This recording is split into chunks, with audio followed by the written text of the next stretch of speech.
అంటే పరలోకంలో దుఃఖం ఉండదు కానీ, పరలోకంలో బాధ ఉండదు కానీ, పరలోకంలో కష్టం ఉండదు కానీ, ఈ బాధలు ఈ కష్టాలు ఇవన్నీ అనుభవించే కంటే పరలోకంలో పోతే బాగున్నా. ఇది కాదు, నువ్వు పరలోకం పోవాల్సింది దేనికంటే సమీపింపరాని తేజస్సులో వసించుచున్నటువంటి ఆయన దైవత్వాన్ని చూడడానికి, ఆయనతో కలిసి ఉండడానికి, ఆయన ప్రేమను పొందుకోవడానికి, ఆయనతో జీవించడానికి. ఆయనతో ఉంటే ఏం చెప్తారు చెప్పండి? దేవుడు నిన్నెంత ప్రేమిస్తున్నాడు అంటే, దేవుడు లోకమును ఎంతో, ఒక పిల్లోడు అన్నాడంట, ఎంత ప్రేమిస్తున్నాడయ్యా అంటే ఎంత ప్రేమిస్తున్నాడు అన్నాడు. పరిపూర్ణమైన అవగాహన లేకుండా విశ్వాసంలో కొనసాగుతున్న మన విశ్వాసం అది మనం అనుకుంటున్నట్లుగా తారాస్థాయిలో ఉందనుకుంటే మన పొరపాటే. మనం అనుకుంటున్నట్లుగా దేవుడు మనల్ని బట్టి సంతోషిస్తున్నాడు అంటే అది మన మూర్ఖత్వమే. ఎందుకంటే దేవుడు హూ ఈజ్ గాడ్ అని మనం ఆలోచన చేసినప్పుడు, దేవుడు ఎవరు అని మనం ప్రశ్నించుకున్నప్పుడు, దేవుడు మనకి సృష్టికర్తగా కనపడ్డాడు. దేవుడు మనల్ని సృష్టించినటువంటి వాడిగా మనం జ్ఞాపకం చేసుకున్నాం. దేవుడు మనల్ని సృష్టించాడు, మనం ఆయనతో జీవించాలి. ఎందుకంటే మనల్ని ఈ భూమి మీద బ్రతకడానికి సృష్టించింది ఆయనే కాబట్టి అని చాలా మంది అనుకుంటున్నాం. సృష్టికర్తగానే మనకు దేవుడు జ్ఞాపకంలో ఉన్నాడు. సృష్టికర్తకి లోబడాలి, సృష్టికర్తకి మనం విలువివ్వాలి. సృష్టికర్త మనల్ని సృష్టించాడు కాబట్టి ఆయన ప్రకారంగా జీవించాలి అన్న ఆలోచనతో బ్రతుకుతున్న విశ్వాసులు చాలా మంది ఉన్నారు. అలాగే దేవుడు ఎవరు అని ప్రశ్నించుకున్నప్పుడు, దేవుడు విమోచకుడు, దేవుడు మనలను విమోచించేటటువంటి వాడు, మన పాపపు స్థితిలో నుండి విమోచించేవాడు, మన కష్టాలలో నుండి విమోచించేవాడు, మన ఇబ్బందులలో నుండి విమోచించేవాడు, మన అవసరాలను తీర్చేవాడు, మనకి కావాల్సింది ఇచ్చేవాడు అని చాలా మంది దేవుణ్ణి ఆలోచనతో వారు ఆ విధంగా బ్రతుకుతున్నటువంటి వారు లేకపోదు. దేవుడు ఎవరు అనగానే రక్షకుడని కొంతమంది ఆలోచన కలిగి ఉన్నారు. రక్షకుడుగా ఉన్నాడు, ఆయన తన ప్రాణాన్ని మన కొరకు అర్పించి, ఇదిగో మన కోసం కలువరి శిలువలో ఆయన త్యాగం అయిపోయాడు, ఆయన మనకు రక్షకుడు, ఆయన మనకు రక్షణ ఇవ్వడానికి ఇచ్చాడు, మనల్ని విలువ పెట్టి కొన్నాడు అన్న ఆలోచనతో, రక్షకుడు అన్న ఆలోచనతో బ్రతుకుతున్న వాళ్ళు కొంతమంది ఉన్నారు. దేవుడు పరిశుద్ధుడు, ఆయన పరిశుద్ధమైనటువంటి వాడు. మనం పాపులం. ఏదేదో మనలో పాపం చేసినప్పుడు మనం పాపపు స్థితిలోనికి వెళ్ళిపోయాం కాబట్టి మనలను పరిశుద్ధపరచడానికి దేవుడే మరల అవకాశాన్ని ఇస్తూ మనల్ని పరిశుద్ధపరుస్తున్నాడు. అయ్యో, ఆయన పరిశుద్ధత ముందు మనం నిలవలేము. ఆయన పరిశుద్ధుడిగా జీవించాడు, మనం పరిశుద్ధులుగా జీవించాలంటే అది సాధ్యము కాని పని అన్న ఆలోచనతో విశ్వాసంలో కొనసాగుతున్న వారు ఉన్నారు. మరలా దేవుడు ఎవరు అని ప్రశ్నించుకున్నప్పుడు, దేవుడు పరిపూర్ణుడు, పరిపూర్ణత్వం కలిగిన వాడు. అమ్మో, నాలో చూస్తే ఎక్కడా కూడా పరిపూర్ణత లేదు, ఏ చిన్న విషయంలో కూడా నేను పరిపూర్ణతను సంపాదించుకోలేదు. ఆ పరిపూర్ణుడైనటువంటి దేవుణ్ణి నేను కనుగొన్నాను, నేను తెలుసుకున్నాను అన్న ఆలోచనతో దేవుడు పరిపూర్ణుడు అన్న విషయాన్ని ఆలోచన కలిగి బ్రతుకుతున్న విశ్వాసులు ఉన్నారు. దేవుడు నీతిమంతుడు, ఆయన ఏ పాపం చేయనటువంటి వాడు. ఆయన నీతిగా ఈ లోకంలోనికి వచ్చి మనుష్యుల కొరకు ప్రాణం పెట్టాడు. అయితే నన్ను కూడా నీతిమంతుడుగా బ్రతకమన్నాడు అన్న ఆలోచనతో దేవుణ్ణి జ్ఞాపకం చేసుకొనుచు, నీతిని కాపాడుకుంటూ, ధర్మశాస్త్రాన్ని ఆచరిస్తూ, నీతి కలిగినటువంటి ప్రవర్తనను సంపాదించడానికి ప్రయత్నం చేస్తున్న విశ్వాసులు ఉన్నారు. అయితే దేవుణ్ణి మరలా జ్ఞాపకం చేసుకొనొచ్చు, హూ ఈజ్ గాడ్ అని ప్రశ్న వేసుకొనొచ్చు. దేవుడు కరుణ గలవాడు, దేవుడు జాలి కలిగినటువంటి వాడు, దేవుడు దయ చూపించేటటువంటి వాడు. ఆయన దగ్గరకు ఎవరు వెళ్ళినా కానీ ఆయన జాలి చూపించి, ప్రేమ చూపించి, దయ చూపించి వారిని ఆయన ఆదుకుంటాడు అన్న ఆలోచనతో విశ్వాసంలోకి వచ్చిన వారు ఉన్నారు. ఆయన అన్ని చోట్ల ఉన్నటువంటి వారు, ఆయన సర్వాంతర్యామి, ఆయన శక్తిమంతుడు, ఈజ్ ఆమ్నిపొటెంట్ అని చాలా మంది విశ్వసిస్తూ ఆయన శక్తిమంతుడైన దేవుడు అని అనుకొని విశ్వాసంలో కొనసాగుతున్నటువంటి వారు ఉన్నారు. అయితే ఈరోజు హూ ఈజ్ గాడ్ అని మిమ్మల్ని ప్రశ్న వేస్తే ఆయన ఎవరు అని మీరు అర్థం చేసుకున్నారో, ఈ లిస్టులో ఎలాంటి పరిస్థితుల్లో ఉన్నారో మీరు జ్ఞాపకం చేసుకోనండి. ఎందుకంటే దేవుణ్ణి అర్థం చేసుకోవడానికి, దేవుని గురించి తెలుసుకోవడానికి ఈ పదాలు సరిపోవు. ఈ పదాలని మనం ఆలోచిస్తున్నప్పుడల్లా కూడా దేవుడు శక్తివంతుడిగా కనపడతాడు, మానవులుగా మనం శక్తిహీనులుగా కనపడతాం. అందుకనే ఆయన అంటే దేవుడు అండి, ఆయన ఉన్నాడు, మనం అంటే మానవులు అండి ఉండలేకపోతున్నాం అన్న కంక్లూజన్ లోనికి వెళ్ళిపోయాం. Because we misunderstood the divinity of God. మనము దేవుని యొక్క దైవత్వాన్ని అర్థం చేసుకోవడంలో విఫలమైపోవడం వలన మనకి సంపూర్ణమైనటువంటి అవగాహన దేవుని మీద రాకపోవడం వలన నేనెంతండి, నా జీవితం ఎంత, నా విలువ ఎంత, నాకు ఉన్న పరిస్థితులు ఏంటి, నా ప్రభావాలేంటి అని మన ఆలోచనను బట్టి మనం ఆలోచిస్తున్నాం. కానీ దేవుని దృష్టిలో మనం ఎంత గొప్పవారమో మనం అర్థం చేసుకోలేనంత గొప్పవారిగా మనల్ని దేవుడు ఊహించుకుంటున్నాడు. ఇంకా బాగా చెప్పాలి అని అంటే యేసు ప్రభు వారికి ఏ స్థాయి అయితే ఈ లోకంలో ఇచ్చాడో విశ్వాసులకి మనకు కూడా ఆ స్థాయిని ఇచ్చాడు. పరలోకమందున్న దేవుడు యేసు ప్రభు వారిని ఎలాగైతే ప్రేమించాడో ఈ రోజు ఆయన మాదిరిగా ఎంచుకుని విశ్వాసంలో కొనసాగుతున్న మనకు కూడా ఆ స్థాయినిచ్చాడు, ఆ ప్రేమనిచ్చాడు. ఆ ప్రేమను అర్థం చేసుకోవాలన్న కుతూహలం కానీ, ఆ ప్రేమలో బ్రతకాలన్న ఆరాటం కానీ, ఆ ప్రేమను జయించాలన్న తాపత్రయం కానీ ఈరోజు విశ్వాసుల యొక్క మదిలో లేకపోవడం దేవుడు విశ్వాసులకు అర్థం కాలేదు.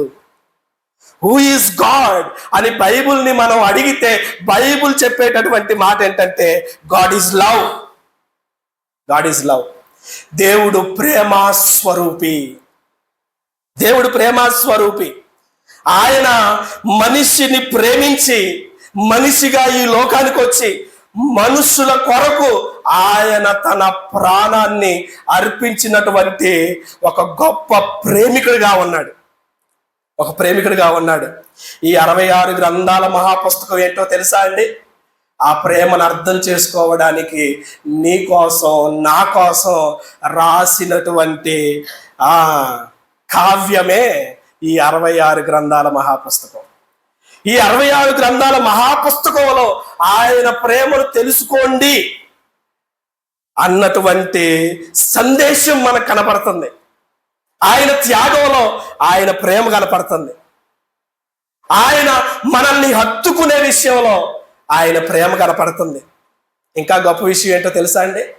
ఆయన దైవత్వాన్ని తగ్గించుకొని దాసుడుగా మన కొరకు ఈ లోకానికి రావడంలో ప్రేమ కనపడుతుంది.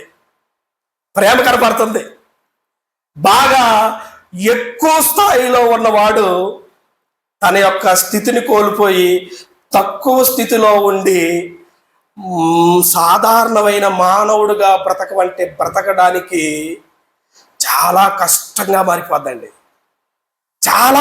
మారిపోద్ది. కింద స్థాయి నుంచి పై స్థాయికి వెళ్ళిపోయి పై స్థాయికి వెళ్ళినటువంటి ఒక వ్యక్తిని వచ్చి నువ్వు ఒక దాసుడుగా బ్రతకవంటే ఆ మనిషికి ఉండేటటువంటి ఫీలింగ్ ఏంటో తెలుసా? ఆ మనిషి జీవించలేడు, ఆ మనిషి బ్రతకలేడు. ఆ జీవితాన్ని అలవరుచుకోవడం చాలా చాలా కష్టం. కానీ ప్రభు అయిన యేసుక్రీస్తు వారు తండ్రితో సమానుడుగా విడిచిపెట్టకూడని భాగ్యమని ఎంచి ఈ లోకానికి మన కొరకు వచ్చి తన ప్రాణాన్ని ఇవ్వడంలో ఏం కనపడుతుందో తెలుసా అండి? ప్రేమ కనపడుతుంది. ప్రేమ కనపడుతుంది. ఈరోజు ఆ ప్రేమను బట్టి ఆయనను అర్థం చేసుకోవాలనే దేవుడు కోరుతున్నాడు మనల్ని. ఆ ప్రేమను బట్టి అర్థం చేసుకోండి. ఆ ప్రేమలో కేవలం ఏముంటుందో తెలుసా అండి? కొరింథీయులకు రాసినటువంటి మొదటి పత్రిక 13వ అధ్యాయం 13వ వచనం చూడండి. కాగా విశ్వాసము, నిరీక్షణ, ప్రేమ ఈ మూడును నిలుచును. వీటిలో శ్రేష్టమైనది ప్రేమయే. విశ్వాసం గొప్పది కాదా అంటే విశ్వాసం గొప్పదే. నిరీక్షణ గొప్పది కాదా అంటే నిరీక్షణ గొప్పదే. కానీ ప్రేమ అనేది వాటన్నిటి మీద శ్రేష్టమైనది. ఈరోజు ఒక విశ్వాసిగా మనం బ్రతుకుతున్నాము అని అంటే ఆ విశ్వాసంలో అవసరం ఉంది. ఆ విశ్వాసంలో అవసరం ఉంది. ఆ విశ్వాసంలో మన రక్షణను గూర్చినటువంటి ఆలోచన ఉంది. మనం రక్షింపబడాలన్న కోరిక ఉంది. ఈరోజు విశ్వాసులుగా బ్రతుకుతున్నామంటే దేవుడు నన్ను పాపపు స్థితిలో నుండి పరిశుద్ధమైనటువంటి స్థితిలోనికి తీసుకెళ్తాడన్న అవసరం ఉంది. దేనిలో? విశ్వాసంలో. విశ్వాసిగా బ్రతుకుతున్నానండి, నాకేం ఆశలు లేవన్నలో ఉన్నారా? ఎవరుండరు.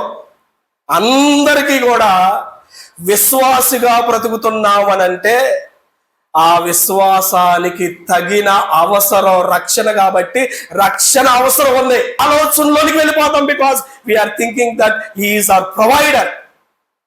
విశ్వాసంగా బ్రతుకుతున్నాను, నాకెందుకు ఈ కష్టం? విశ్వాసంగా బ్రతుకుతున్నాను, నాకెందుకు ఈ శ్రమ? విశ్వాస జీవితంలోనికే ఎందుకు ఇలాంటి పరిస్థితులు వస్తాయి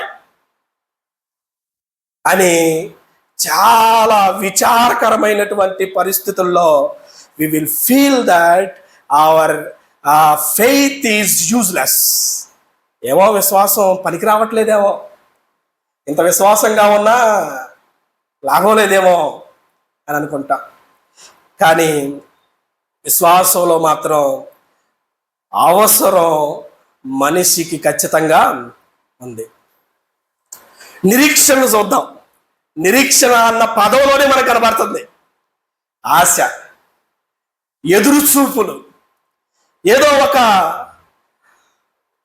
పరిస్థితిని మనం చూడాలన్న ఎదురు చూపుల్లో ఉన్నాం. ఏదో ఒక రిజల్ట్ రావాలన్న పరిస్థితుల్లో ఉన్నాం. ఈ ఆశ ఆ ఎదురు చూపుల వైపే ఉంటదండి. అందుకనే విశ్వాసి ఆశ ఎప్పుడు కూడా ఎవరి మీద ఉండాలండి? నిరీక్షణకు కర్త అయినటువంటి ప్రభు పైన ఉండాలి. ఆ ప్రభు ఎప్పుడు వస్తాడా అన్న ఆశ ఉండాలి. ఆ ప్రభువుని ఎప్పుడు కలుసుకుంటానన్న ఆశ ఉండాలి. ఆ ప్రభుతో పాటు ఎప్పుడు పరలోక రాజ్యం వెళ్ళిపోతానన్న ఆశ ఉండాలి. ఇది ఒక విశ్వాసికి ఉండాల్సినటువంటి నిరీక్షణలో ఉండేటటువంటి ఆశ. కానీ ఈరోజు విశ్వాసులకు నిరీక్షణ బాగా పెరిగిపోయి, ఆశ పెరిగిపోయి, వారి ఆశ ధనం వైపు వెళ్ళిపోయింది, వారి ఆశ సౌభాగ్యాల వైపు వెళ్ళిపోయింది. ఒకళ్ళు అన్నారు, శనివారం ప్రార్థనకు వస్తుంటేనంటే శాపం తగిలినట్టుంది అన్నారు. ఎందుకంటే ఎన్ని వారాలు ప్రార్థనకు వస్తున్నా కానీ మేము అభివృద్ధి పొందుతామని చూస్తుంటే అభివృద్ధి పొందట్లేదండి. అభివృద్ధి పొందట్లేదు. ఎంత కలిసి వచ్చిద్దోనని, మేము ఎంత ఆశీర్వదింపబడతామోనని నిరీక్షణతో యేసు ప్రభువులోకి వచ్చామండి. యేసు ప్రభు యొక్క మార్గంలో బ్రతుకుతున్నామండి. కానీ ఆ ఎదురు చూపుల్లో ఏం దొరకలేదంటండి? ఆశీర్వాదం దొరకలేదు. ఎదురు చూపుల్లో వారికి అభివృద్ధి దొరకలేదు. ఎదురు చూపుల్లో వారు ఆశించింది వారికి దొరకలేదు. వారు ఆశించింది వారికి దొరకలేదు. అయితే అలాంటి ఎదురు చూపులలో ఉండే నిరీక్షణ బైబిలానుసారమైన నిరీక్షణ కాదు. విశ్వాసమన్నా నిరీక్షణన్నా ఈ రెండు పదాలు దేవునితో ముడిపడినటువంటి పదాలు. కానీ ఈ పదాలని చివరికి ఎక్కడ వరకు తీసుకొచ్చి పెట్టావని అంటే మానవుల అవసరాల వరకు తెచ్చిపెట్టాం. ఎంత షేమ్ తెలుసా అండి అది ఎంత షేమ్ తెలుసా? మన అవసరాల కోసం దేవుడు చెప్పినటువంటి విశ్వాసాన్ని మనం ఆధారం చేసుకుని ఈరోజు విశ్వాసులుగా బ్రతుకుతున్నామనంటే దేవుని పరిశుద్ధతను మనం ఎంత కించపరిచినట్లు. ఆ రోజు మోసే అహరోనులు ఆ కొండ దగ్గరికి వెళ్ళి, ఆ రాయి దగ్గరికి వెళ్ళి ఆ బండతో మాట్లాడమంటే ఆ బండను కొట్టినప్పుడు దేవుడు మాట్లాడిన మాట ఏంటో తెలుసా? మీరు నా పరిశుద్ధతకు అవమానం కలిగించారు, నా పరిశుద్ధతను తక్కువ చేశారు. ఈరోజు దేవుని యొక్క విశ్వాసంలో కొనసాగుతున్నటువంటి మనం విశ్వాసం గురించి కానీ నిరీక్షణ గురించి కానీ ఏ స్థాయిలోనికి తీసుకెళ్ళి పెట్టామనంటే చిన్న చిన్న వాటికి ముడిపెట్టేశాం. అడుగుడి మీకు ఇయ్యబడును, తట్టుడు తీయబడును, వెతుకు ప్రతి వాడికి ఇవ్వబడును అని అనగానే పిచ్చి కోరికలో, పిచ్చి ఆలోచనలో ఏది అడుగుతున్నారో తెలియనటువంటి భ్రమలో ఈరోజు విశ్వాసులు ఉన్నారు. ఆయన అడగమంది ఏంటో తెలుసా? ఆయన వెతకమంది ఏంటో తెలుసా? ఆయన మన ద్వారా కోరుకున్నటువంటి ఆ రెస్పాన్స్ ఏంటో తెలుసా? నా నీతిని, నా రాజ్యమును మొదట మీరు వెతకండి. That is very very important. అడిగితే దాన్ని అడగండి, లేకపోతే మెలకొని కూర్చోండి. చిన్న విషయాలకు ముడిపెట్టేసి మీ విశ్వాసాన్ని, నిరీక్షణను కించపరుచుకోవద్దు. విశ్వాసం అనేది నిరీక్షింపబడు వాటి యొక్క నిజ స్వరూపం. ఆ నిజ స్వరూపం ఎవరిలో ఉందంటే ప్రభు అయిన యేసుక్రీస్తులో ఉంది. ఆ నిరీక్షణ దేని వైపు అంటే పరలోక రాజ్యం వైపు. ఆ పరలోక రాజ్యంలో మనం ప్రభువుతో జీవించడం అనేటటువంటి అంశంతో ముడిపడి ఉంది. అయినా సరే వీటికంటే గొప్ప విషయం ఏమిటంటే ప్రేమ అన్నాడు. ఈ ప్రేమలో ఏమంటుందో తెలుసా అండి? అప్పుడప్పుడు సురేష్ గారు కూడా అంటాడు, ప్రేమే అన్నిటికీ ముఖ్యం అని అంటాడు. ప్రేమ, ఈ ప్రేమలో ఏముందో తెలుసా? ఈ ప్రేమలో త్యాగమే ఉన్నాయి. ఈ ప్రేమలో త్యాగమే ఉంది. ఈ ప్రేమ ఏమీ ఆశించదు. ఈ ప్రేమ దేనికోసం ఎదురు చూడదు. ఈ ప్రేమ స్వార్థంతో నిండి ఉన్నది కాదు. ఈ ప్రేమను గురించి మాట్లాడతా కొన్ని ఆలోచనతో ఆలోచించండి. మన మట్టి అవసరాల కోసం అడగొద్దు. మన మట్టి అవసరాల దృష్టిలో పెట్టుకొని ఈ మట్టి దేహానికి కావలసినటువంటి అవసరం ప్రభువా అన్నట్టుగా మీరు దాన్ని ఆలోచించమాకండి. మీరు దైవత్వంలో ఉన్న దేవుని ఆలోచనలకు తగినట్లుగా మీరు ఆలోచిస్తూ ఈ విషయాన్ని మనం చదవడానికి ప్రయత్నం చేద్దాం. కొరింథీయులకు రాసిన మొదటి పత్రిక 13వ అధ్యాయము. If you have love towards God, దేవుని పట్ల మనకు గనక ప్రేమ ఉంటే మనము రొట్టె వలన మాత్రము కాదు కానీ దేవుని నోట నుండి వచ్చు మాట వలన జీవిస్తాం. This is the promise of God towards the humans. ఆయనకున్నటువంటి ప్రేమను బట్టి ఆయన వాగ్దానం చేస్తూ ఉన్నాడు. ప్రేమను గూర్చినటువంటి ఈ వాగ్దానము మనము నమ్మలేకపోతున్నాము కాబట్టే ఇంకా మనం విశ్వాసంలో పరిణితి చెందినటువంటి వారిగా మనం నిలబడలేకపోతున్నాం.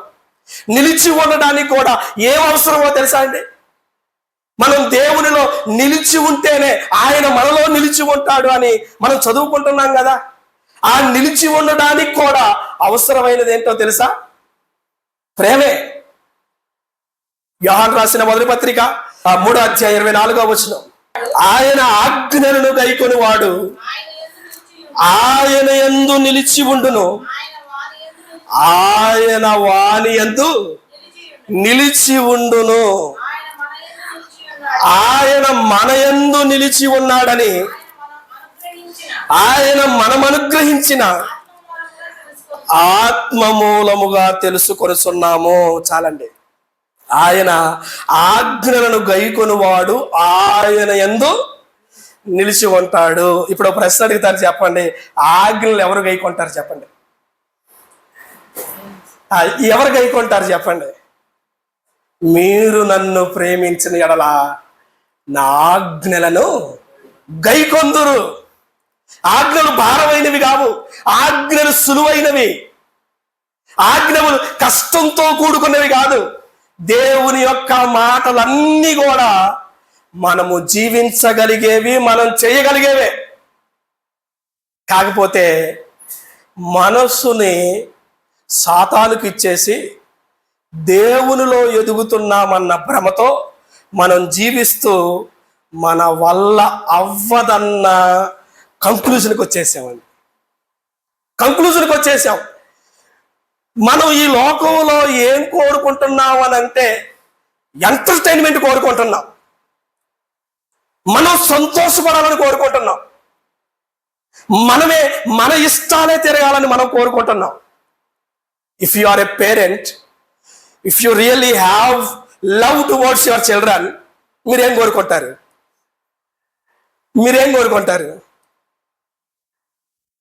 పిల్లల ఇష్టాలు నెరవేరాలి, పిల్లలు సంతోషంగా ఉండాలి. మాదేమను పొదుపాలి.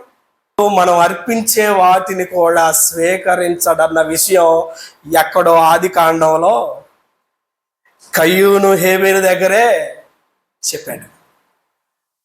God needs love. ఆ ప్రేమ కావాలి. ఆ ప్రేమను చూపించే వాడికి తన ప్రేమను చూపించడంలో ఎక్కడా కూడా ఆయన సందేహపడడు. He wanted us to love to the utmost of our life. పూర్ణ హృదయంతో అన్నమాట, పూర్ణ బలముతో అన్నమాట, పూర్ణ శక్తితో అన్నమాట. We're not applying it to our hearts. దేవుడు కూడా కొంత పరిమితి ఇచ్చాం, బాగున్నంత వరకే, అన్ని పరిస్థితులు చక్కదిద్దుకున్నంత వరకే. కొంచెం తేడా వచ్చినా కష్టం సార్. కొంచెం తేడా వచ్చినా కానీ, ఎందుకంటే దేవుణ్ణి ప్రేమించటం మనం మొదలు పెట్టలేదు కాబట్టి ఇంకా విశ్వాసుల్లాగే నిరీక్షణతో ఎదురు చూస్తున్నా. ప్రేమను పొందుకున్నవాడు భక్తుడయ్యాడు, అవసరాలతో ఎదురు చూస్తున్నవాడు విశ్వాస అయ్యాడు. భక్తుని హృదయంలో ఎప్పుడూ కూడా ఆరాధింపబడేటటువంటి దైవానికే చోటు ఉంటుంది. భక్తుని హృదయంలో ఇంకా బాగా మనం అర్థం చేసుకోవాలని అంటే, నేను ఇదిగో నీ కోసం చనిపోయేంత ప్రేమ నాలో ఉంది అని వ్యక్తపరచబడడానికి నీ ప్రాణాన్ని, నీ గుండెనే తీసి ఆ మనిషికి ఇచ్చేంత ప్రేమ ఉండాలి. మనం దేవుణ్ణి సైతం పనంగా పెట్టి లోకానికి అప్పగించడానికి అంత తెగించాం. ఆ తెగింపులో కూడా దేవుడు ఏమంటున్నాడో తెలుసా? లోకములో జాగ్రత్త, లోకపు మనుషులతో జాగ్రత్త, లోకముల విషయాలను బట్టి జాగ్రత్త అని ఆ హృదయం ఇంకా కొట్టుకుంటూ మన రక్షణ కోసమే ఎదురు చూస్తుందంటే ఆ ప్రేమ మనకు తెలియలేదు కాబట్టి ఆయన్ను మనం ఎరగలేకపోయాం. ఆయన ఏమంటున్నాడంటే, ఇదే పత్రికలో యోహాను రాసినటువంటి నిరీక్షణ, ప్రేమ, ఈ మూడును నిలుచును, వీటిలో శ్రేష్టమైనది ప్రేమయే. ప్రేమ గురించి అనేకమైనటువంటి మాటలు చెబుతున్నాడు. ప్రేమ మత్సరపడదు, ప్రేమ డంబముగా మాట్లాడదు, ప్రేమ ఎదుటి వారి నుంచి ఆశించదు, స్వప్రయోజనము విచారించుకొనదు, అమర్యాదగా నడవదు, కోపపడదు. ప్రేమ అన్నిటినీ ఓర్చును, ప్రేమ అన్నిటినీ నిరీక్షించును, అన్నిటినీ నమ్మును. ఈ పరిశుద్ధ గ్రంథంలోనండి we have so many promises. ఎన్ని వాగ్దానాలు ఉన్నాయండి. స్వరూపి ఉన్నాడు, ప్రేమయందు నిలిచి ఉండువాడు దేవుని యందు నిలిచి ఉన్నాడు, దేవుడు వాని యందు నిలిచి ఉన్నాడు. మనం విశ్వాసులుగా బ్రతుకుతున్నప్పుడు మనం ప్రేమయందు సంపూర్ణమవ్వాలని దేవుడు కోరుకుంటున్నాడు. మొట్టమొదటి 4 ఆజ్ఞలలో దేవుని మీద మనం చూపించాల్సినటువంటి బాధ్యత ఉంది. దేవుని మీద ఎలాంటి ప్రేమను చూపించాలంటే ఆయన తప్ప వేరొక దేవుడు మన జీవితంలో ఉండకూడదు. ఆయన నామాన్ని వ్యర్థముగా మనం ఉచ్చరింపకూడదు, విగ్రహారాధన చేయకూడదు. 4వది, నీ దేవుడైన యెహోవా విశ్రాంతి దినమందు నీవు పరిశుద్ధముగా ఆచరించుటకు జ్ఞాపకం చేసుకోండి. We are failed. ఈ 4 ఆజ్ఞల్లో మనం ఫెయిల్ అయిపోయాం. ఎందుకంటే మన దృష్టి, మన ప్రేమ దేవుని మీద నిలుపుకోలేకపోతున్నాం కాబట్టి. ఆ స్థానాన్ని ఎవరికి ఇచ్చామో తెలుసా? దేవునికి ఇవ్వాల్సిన స్థానాన్ని ఎవరికి ఇచ్చామో తెలుసా? మన సౌలభ్యానికి ఇచ్చామండి. అందుకనే దేవునికి ఇవ్వాల్సినటువంటి ఆ ఘనతను మనం ఇవ్వలేకపోతున్నాం. మిగతా 6 ఆజ్ఞల్లో ఏముందో తెలుసా? నిన్ను వలె నీ పొరుగు వారిని ప్రేమించి. ఈ ఆజ్ఞలో కనుక మనం ప్యూర్లీ ఫెయిల్డ్. ఒకవేళ నువ్వు 4 ఆజ్ఞలను పాటిస్తూ నీ మీద ప్రేమ ఉంది ప్రభు అని చెప్పినా కానీ ఈ 6 ఆజ్ఞల్లో నీ సహోదరుని మీద నువ్వు ప్రేమ చూపించలేకపోతే నువ్వు నా వాడివి కావు. అన్ని విషయాల్లో చాలా జాగ్రత్తలు తీసుకుంటున్నటువంటి మనుషులుగా దేవుని విషయంలో ఎందుకు జాగ్రత్తలు తీసుకోలేకపోతున్నామో అర్థం కావట్లేదండి. పోనీ వాక్యం వినట్లేదంటే ప్రతి వారం వాక్యం వింటున్నాం. దేవుని గురించి మీకు తెలియపరచబడడం లేదంటే దేవుని గురించి తెలియపరచబడుతూనే ఉంది. వాక్యం మీ హృదయాలకి తట్టట్లేదా అంటే వాక్యం మీ హృదయాన్ని తడుతుంది. మనం ఫీల్ అవుతున్నాం. ఆ బాధను స్వయంగా మనం అనుభవించగలుగుతున్నాం. అయినా సరే మన సంతోషాల ముందు దేవుని ఇష్టాలను నెరవేర్చలేనటువంటి వారిగా మిగిలిపోయాం. మన సంతోషాల ముందు. అందుకనే ప్రేమించి చూడండి దేవుణ్ణి. ప్రేమించి చూస్తే కుటుంబాన్ని వదిలిపెడతాం. ప్రేమించి చూస్తే మన సొంత ఇష్టాలను వదిలిపెడతాం. ప్రేమించి చూస్తే మన జీవితాన్నే వదిలిపెడతాం. ఎవరి కోసం అంటే దేవుని కోసం. అబ్రహాము, నువ్వు విశ్వాసంలో పరిణితి చెందావు. నేను ఎక్కడికి వెళ్ళమంటే అక్కడికి వెళ్తున్నావు. నేను ఏది చేయమంటే అది చేస్తున్నావు. Very good. నీ విశ్వాసం బాగుంది. నన్ను నమ్మావు, బాగుంది. అయితే నా మీద నీకు ప్రేమ ఉందో లేదో అని దేవుడు అనుకొని గివ్ మీ యువర్ సన్ అని అడిగాడు. అని అడిగితే ఆ గుండెల్లో ఉన్న బాధ కంటే దేవుని మీద ఉన్న ప్రేమ గొప్పదనిపించిందండి. ఈరోజు బాధనే చూస్తున్నాం కానీ దేవుని మీద ఉన్న ప్రేమ అది డామినేట్ చేయలేకపోతుంది. ఆ బాధే నిన్ను దేవునికి దూరం చేస్తుంది.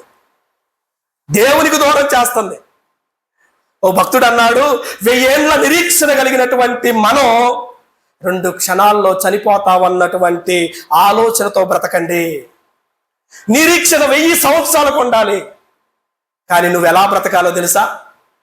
రేపు చస్తావన్నట్టుగా బ్రతకాలి. ఇంకో క్షణంలో అన్నట్లుగా బ్రతకాలి. అలా బ్రతికేవాడు ఎలా బ్రతుకుతాడో తెలుసా?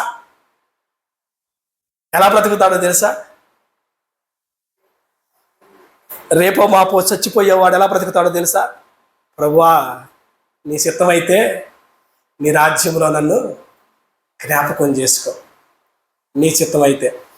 మన రవిసార్తో మాట్లాడుతూ ఆ పరిణితిలోనికి రావడానికి విశ్వాసులు ఎందుకని ఆ స్థాయిలోనికి వెళ్ళలేకపోతున్నారంటేనండి, వాళ్ళు రావడానికి ఆ బెడ్ చాలా పాఠాలు నేర్పించిందంటండి. వాళ్ళు రావడానికి ఆ బెడ్, ఏ bed? When we are in the sick bed. When we are in the sick bed, ఆ బెడ్ మీద ఉన్నప్పుడు మన ఆలోచనలన్నీ దేవుని వైపుకి వెళ్ళిపోతా ఉంటాయండి. ఇక మనకి వేరే ఆలోచన ఉండదు, వేరే తలంపు ఉండదు. అయితే ఇంకొక వాగ్దానం ఏంటంటే, నన్ను ప్రేమించువాడు, నా యందు నిలుచువాడు బహుగా ఫలించును. బహుగా ఫలించు. ఈ వాగ్దానం ఎలా మర్చిపోయారు మరి? మీరు నా యందు నిలిచి ఉండండి, నేను మీ యందు నిలిచి ఉంటాను. నా యందు నిలిచియుండువాడు బహుగా ఫలించును. బహుగా ఫలించును అంటే ఆ మాట మీద నమ్మకం లేదు కాబట్టే మనం రాంగ్ ట్రాక్లోనికి వెళ్ళిపోతున్నాం. దీని అంతటికీ కారణం మనం బాగుండాలి. మరి దేవుణ్ణి ప్రేమిస్తున్నావంటే, ప్రేమిస్తున్నానండి. ఎంతవరకు ప్రేమిస్తున్నావు? నీ ఇష్టాన్ని వదులుకునేంత ప్రేమిస్తున్నావా? నీ కష్టంలో నిలబడేంత ప్రేమిస్తున్నావా? నీ జీవితాన్నే త్యాగం చేసేంత నిలబడుతున్నావా? ఆయనే మన కోసం వచ్చి తన ప్రాణాన్ని, నాకు ప్రేమ ఉందని త్యాగం చేశాడు. నీకు ప్రేమ ఉందని తెలియపరచడానికి నీ ప్రాణం త్యాగం చేస్తావా అంటే ఏం చెబుతావండి? ఏం చెబుతావండి? ఆయన అది కూడా కోరలేదు. ఆయన అది కూడా కోరలేదు. నీ బ్రతుకు నువ్వు బ్రతుకుతా ఉండు, నీతిగా ఉండు, యథార్థంగా ఉండు, ఆయన రాజ్యం కొరకు ఎదురు చూస్తా ఉండు. ఇదిగో ఆజ్ఞలను, నా మీద ప్రేమ ఉంటే నువ్వు పాటించు అని చెబుతూ ఆయన మనల్ని ఏమంటున్నాడంటే, లోకంలో చచ్చిపో, లోకంలో చచ్చిపో. లోకపు ఆలోచనలు వద్దు, మనుషుల గోడొద్దు, మనుషుల ప్రేమలొద్దు, మనుషుల అనుబంధాలొద్దు. ఒకవేళ అవి కావాలంటే దేవుడే నీ దగ్గరకు బంధాలను తీసుకొస్తాడు. దేవుడే మన దగ్గరకు వారిని తీసుకొని వచ్చి కూర్చోబెడతాడు. When we give higher priority to God, higher priority to God, higher priority. అలాంటి స్థితిలో మనల్ని పెడతాడు దేవుడు. అప్పుడు ఏగల్లాగా తిరుగుతూ ఉంటారు. వద్దుద్దన్నా కానీ ఫంక్షన్కి వస్తూ ఉంటారు. పిలవకపోతే ఏమైందిలే, నువ్వు నన్ను పిలవాలా ఏంటి అని అంటారు. When we are in a deep sorrow, ఓదార్చడానికి అక్కడ కూడా చివరికి మిగిలేది ఎవరో తెలుసా? దేవుడే. ఆ దేవుణ్ణి వదిలేసి మనం ఎంతో విచ్చలవిడిగా తిరిగిపోతూ మన సౌలభ్యాలను మనం అనుభవిస్తూ, మన సంతోషాలను మనం అనుభవిస్తూ, దేవుని మాట లెక్క లేకుండా జీవించి చివరికి వచ్చి ఎవరి మాట వినడానికి ఫిక్స్ అవుతామో తెలుసా అండి? ఆ స్థితిలోనికి రావడానికి నువ్వనుకుంటే రాలేదు, దేవుడు నిన్నలాగా రప్పించాడు. దేవుడు అలాగా రప్పించాడు. ఎందుకంటే ఆ ప్రేమ నువ్వు ఆయన మీద చూపించలేకపోయావు కాబట్టి, ఆ ప్రేమలో నువ్వు ఆయన్ని తెలుసుకోలేకపోయావు కాబట్టి, ఆయన నిజంగా మన హృదయపూర్వకంగా భావిస్తూ మన హృదయంతో ఆయన్ని వెతికితే ఆయనను గూర్చి మనకే ఆయన కనబరుచుకుంటాడు. ఆయనను గూర్చి మనకి ఆయన కనబరుచుకుంటాడు. హు ఆర్ యు అని మనం అడిగితే మనకు దొరికే పదాలు కాదండి, మనకి దొరకని పదాలు, దేవుని దగ్గర మన హృదయాన్ని మార్చే పదాలు దొరుకుతాయి. ఆలోచనలో మనం దేవుణ్ణి ప్రేమించడానికి మనము ప్రయత్నం చేయాలి. మన మాటలతోనూ మన నాలుకతోనూ దేవుణ్ణి మనం ప్రేమిస్తున్నామని ప్రతిరోజు మనల్ని మనం మోసం చేసుకుంటున్నాం. దేవుని ప్రేమిస్తున్నావు అంటే ప్రేమిస్తున్నావు, ఏం చేస్తున్నావు అంటే చాలా చేస్తున్నావు అని మనం అనుకుంటున్నాం. కానీ మన ప్రేమ మాటలతో కాక, మన ప్రేమ నాలుకతో కాక, క్రియలతోనూ సత్యముతోనూ మనం ఆయన్ని ప్రేమించాలి. మనము సత్య సంబంధులమని ఎరిగినప్పుడు, ఆయన ప్రేమలో నుండి మనం జీవిస్తున్నప్పుడు తనే మాట్లాడాలి, నోరు మాట్లాడకూడదు. మన జీవితం మాట్లాడాలి, మనం మాట్లాడకూడదు. డంబముగా ప్రవర్తించేది మన హృదయం.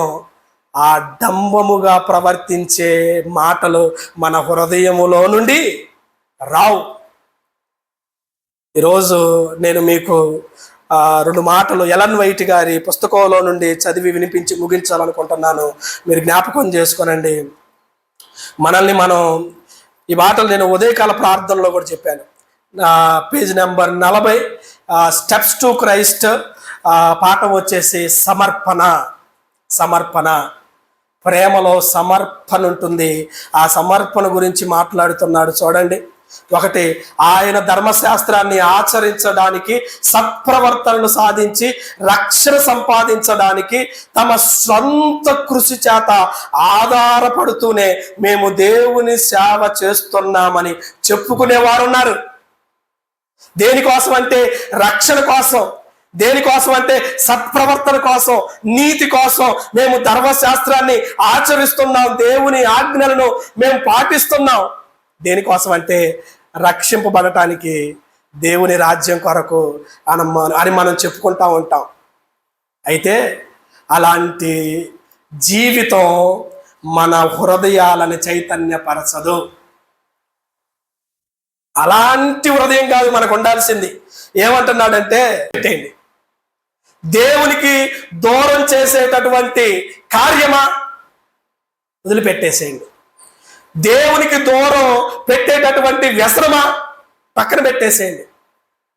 దేవుణ్ణి దూరం పెట్టేటటువంటి పరిస్థితి బయటకు వచ్చేసేయండి. బయటకు వచ్చేసేయండి. అప్పుడు ఆత్మ మనలో పనిచేయటం మొదలవుతుంది. ఇది ఎలా చేస్తామంటే ప్రేమను బట్టి చేస్తాం. హుటాహుటిన ఏదో యాక్సిడెంట్ అయింది, లేకపోతే ప్రాణాపాయ స్థితిలో పిల్లలు ఉన్నారు, వెంటనే తల్లిదండ్రులు లీవ్ పెట్టుకోవాలని ఆలోచిస్తారా? అంటే ఆ ప్రేమ కావాలి దేవునికి. ఆ ప్రేమ కావాలి. నీ ప్రాణం పోతుందన్నప్పుడు రేపు నేను సీఎల్ పెట్టి రాలేదు కదా, పోయి చెప్పొస్తానంటావా? ప్రాణం పోయేటటువంటి స్థితిలో నిన్ను నువ్వు కాపాడుకోవడానికి ఎంత ప్రయత్నం చేస్తావో, దేవుని విషయాలలో మక్కువ కలిగి ఉండడానికి అంత ప్రయత్నం చేయాలి. అప్పుడు నువ్వు అడగకుండానే దేవుడు అన్ని ఎత్తాడు. నువ్వు అడగకుండానే దేవుడు అన్నీ కూడా జరిగిస్తాడు. మనం వాక్యం చదువుకున్నాం, ఆయనను ప్రేమించు వారికి దేవుడు అన్ని విషయాలలో ఏం చేస్తాడంటండి? సమకూడి జరిగిస్తాడు. ఆయన్ని ప్రేమించు, ఆయన మీద ప్రేమను పెంచుకున్న వారికి అన్నీ కూడా సమకూడి జరిగిస్తాడు. ఆ ప్రేమ రావాలి బయటికి, ఆయన మీద చూపించాలి. అప్పుడే నీకు దేవుని విలువ స్పష్టంగా అర్థం అవుతుంది. దేవుడు నీకు ఎంత విలువ ఇవ్వాలో దేవుడు అంత విలువ నీకు ఇస్తాడు.